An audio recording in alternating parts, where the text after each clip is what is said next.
Assalomu alaykum hurmatli dehqonlar, fermerlar. Bugungi kunda keng tarqalgan uzum kasalliklari haqida gaplashib o'tamiz. Hozirgi kunda keng tarqalayotgan uzum kasalliklaridan biri bu soxta un shudring kasalligi, ya'ni mildew deyiladi. Ko'p joylarda buni lang deyishadi, rax deyishadi, rax deyishadi, sho'r deyishadi. Mana shu kasallik haqida gaplashib o'tamiz. Bu kasallikning rivojlanish haroratlari qanday bo'ladi? Ularni kasallikning simptomlari qanday bo'ladi, uzumdagi simptomlari qanday bo'ladi va shu bilan birgalikda ularga qarshi kurashish choralari haqida, kurash vositalari haqida ham ma'lumotlarni birin-ketin berib boramiz. Kasallikning rivojlanadigan haroratlari haqida ham ma'lumot berib o'taman. Soxta un shudring kasalligi, ya'ni mildew, o'rtacha sutkalik harorat 11 gradusdan o'rtacha sutkalik harorat maksimali bu 37-38 gradus bo'lganda kasallikning uzumlarga zarar yetkazishi boshlaydi. Optimal rivojlanish sharoitlari bu o'rtacha sutkalik harorat 17 gradusdan 25-28 gradusgacha bo'lib hisoblanadi. Mana shu haroratlar oralig'ida uzum ekin turlariga jiddiy zarar yetkazadi.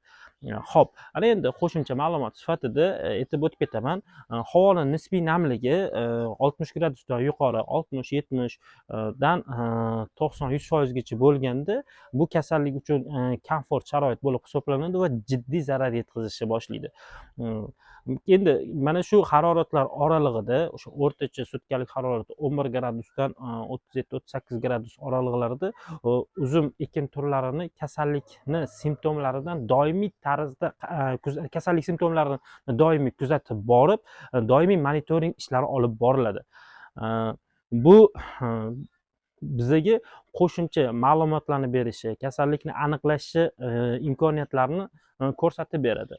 Xo'p, endi bu yog'iga biz kasallikning simptomlari haqida ham gaplashib o'tamiz.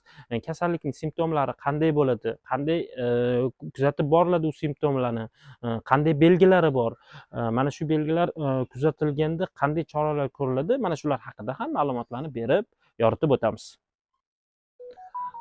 Ana endi kasallikning simptomlari haqida gaplashib o'tamiz. Xo'p, kasallikning simptomlari qanday aniqlanadi? Eng avvalo barglarga e'tibor beriladi. Barglarda mana bunday ko'rinishdagi dog'lar paydo bo'ladi. Xo'p, mana shu ilk simptomlari hisoblanadi. Kasallikning ilk simptomlari bo'lib kuzatilishi mumkin. Xo'p, bargi orqasiga qaraladi. Bargi orqasiga ham e'tibor berilsa, sarg'ish dog'lar paydo bo'lyapti. Mana shu joylarda soxta un shudring kasalligining ilk simptomlarini ko'rish mumkin. Xo'p, undan tashqari uzum ekin maydoniga razm solinadi, kuzatilinadi. Mana shunday barglarni mana bunday holatdagi sarg'ayishlari, ekin maydonlarida mana shunday sarg'ayishlar bo'lsa, bu ham soxta un shudring kasalligining simptomlaridan bo'lib hisoblanadi. Undan tashqari uzum hosilidagi simptomlari qanday bo'ladi, shuni ham mana yoritib o'tamiz. Mana shu hozir bir qarashda uzum sog'lom va yaxshi o'sayotganga o'xshab ko'rinadi, lekin aslida sekin-astalik bilan xuddi uzumlarga un sepib qo'yganga o'xshagan simptomlari ham kuzatish mumkin. E'tibor berilsa, mana shu ustida un sepib qo'yganning simptomi turibdi. Xo'p, mana bunisi sog'lom, top-toza. E'tibor beriladigan jihati shu. Mana bunisi bo'lsa, shu ustidan un sepib qo'yganga o'xshagan mana dog'lari bor, ko'rinib turibdi. Mana shu holatlar ham soxta un shudring kasalligining simptomlari bo'lib hisoblanadi. Mana shu simptomlar agar kuzatilsa, undan tashqari uzumlar hosili o'rtasidan yorilib turib, mana o'zi boshlanayotgan ekan. Xo'p, mana uzumni bittasini yulib ko'rsatamiz. Soxta un shudring kasalligi mana o'rtasidan yorilib, hosili kichrayib boriladi. O'rtasidan yorilib, mana shu ham asosiy simptomlardan bo'ladi. Bu hosilni sifatiga jiddiy zarar yetkazadi. Xo'p, soxta un shudring kasalligining asosiy simptomlari mana shulardan iborat. Mana kuzatib boriladigan jihatlar, barglar sarg'ayib ketadi. Mana shu asosiy simptomlaridan biri bo'lib hisoblanadi. Mana shu simptomlar kuzatilsa, bu un shudring kasalligining simptomlari bo'lib hisoblanadi. Darhol zudlik bilan kurash choralari, preparatlarni qo'llash, preparatlarni tanlash amalga oshiriladi. Ana endi kasallikka qarshi kurashish vositalari haqida ham gaplashib o'tsak, ho'p, eng avvalo o'sha boya aytib o'tganimizdek, 11 gradus o'rtacha sutkalik harorat 11 gradusdan boshlab kuzatib boriladi deb aytgandik.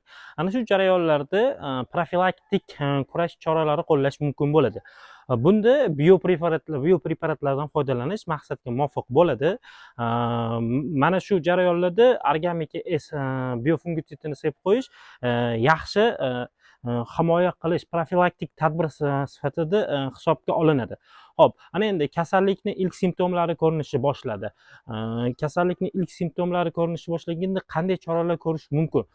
Agrigold kompaniyasi bunga qanday yechimlar beradi? Mana shularni ham to'liq aytib o'tib ketamiz. Hop, Agrigold kompaniyasi Quadrotilt fungitsidini va undan tashqari gidramil granuli fungitsidlarni tavsiya qiladi. Mana shu kasalliklarni simptomlari kuzatilishi boshlashi bilan zudlik bilan shu gidramil gold fungitsidini Quadrotilt fungitsidlarni sepishni tavsiya qiladi.